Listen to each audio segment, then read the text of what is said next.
Crescent's Wave is the new greatsword artifact that was introduced in Season 9. It's one of the more fun artifacts and really adds some more playability to the greatsword, especially in PvP. There are a few builds I have in mind for this artifact. For this video, we're looking at a light build pairing Crescent Wave with throwing hatchets. To start things off, we of course have the artifact Crescent's Wave. This comes with a unique perk, Parallax, increasing our damage to enemies further than 10 meters away by 12%. This effect works on both weapons. This perk works great with throwing hatchets, adding us some extra damage. Its second unique perk, Crescent Wave, causes heavy attacks to cast a projectile forward, dealing 150% weapon damage whilst we're above 50% health, with each wave costing 20 mana. This is what makes this artifact so fun. Heavy attacking through groups of enemies and sending that wave through all of them, or catching fleeing enemies. This perk is a lot of fun. Crescent's Wave comes with thwarting strikes and sundering stacks. For the final perk, we've added a gem slot. For the gem, we are using an Opal Runeglass gem with arcane damage, adding some further damage to our attacks. For our second weapon, we are using a hatchet with the perks Empowering Rending Throw, Keenly Jagged, and Disdained Infliction. Empowering Rending Throw is the key perk here, increasing our ranged hatchet attacks by a massive 41%. Keenly Jagged adds some damage over time.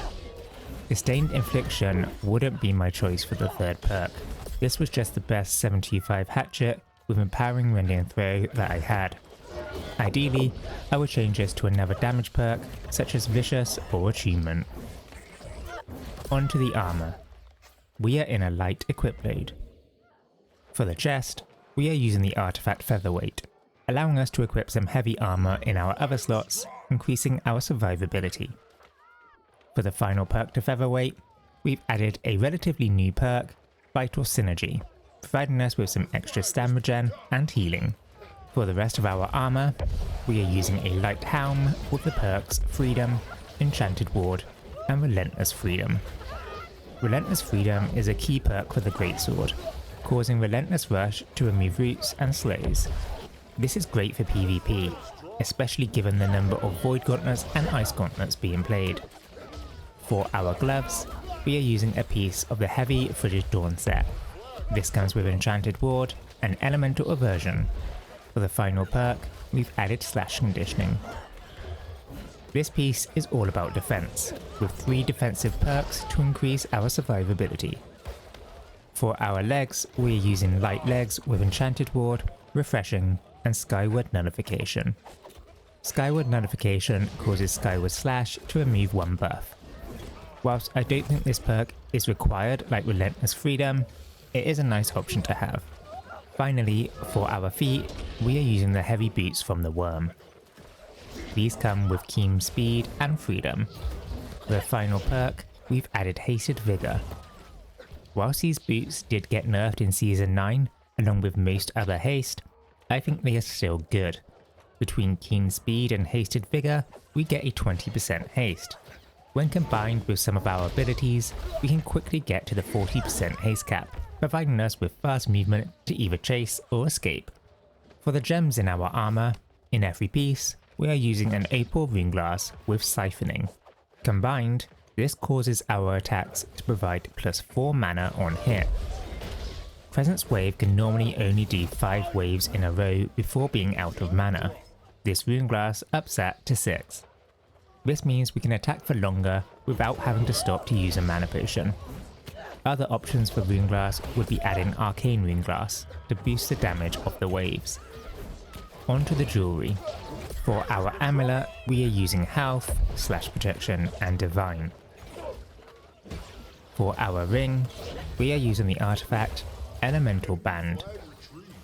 Elemental Band's unique perk provides us with 4% in power when we deal elemental damage, which we will trigger with Crescent's Wave. It comes with Hearty and Keen Awareness, and for the final perk, we've added Leeching. For our earring, we are using Healthy Toast, Refreshing Toast, and Regenerating. Given how mana hungry this build is, we will be using mana potions a lot. Healthy Toast and Refreshing Toast are perfect to both lower the cooldown of our potions and add some extra healing. On to the attributes. We are using 300 Dex, 150 Con, with the remainder into Strength, which should put your Strength around 180 dependent on gear score. 300 Dex allows us to remove Stun and Root when switching weapons. This is massive for PvP, especially in light armor, where getting caught can mean death. Given that our weapons scale with Strength and Dex, we wanted points in both to boost our overall damage, with 180 Strength providing many damage buffs. 150 Con provides us with a workable health pool and reduces crit damage by 10%. Onto the skill trees.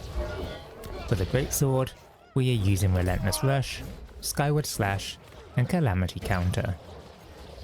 Relentless Rush provides us with mobility, damage, empower, roots enemies, and thanks to the perk on our armor, removes roots and slows. Skyward Slash provides us with stagger, damage, rend, disease, and thanks to the perk on our armor, removes a buff. Both of these skills also give us access to Onslaught stance, increasing our outgoing damage by 15% and causing our heavy attacks to charge 50% faster.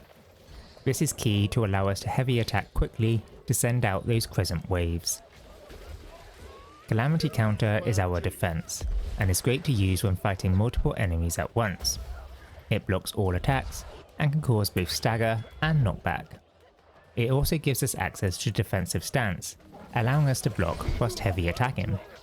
This can be great when fighting other melees such as a Void Blade, allowing us to still send out those waves whilst blocking incoming attacks. Onto the Hatchet.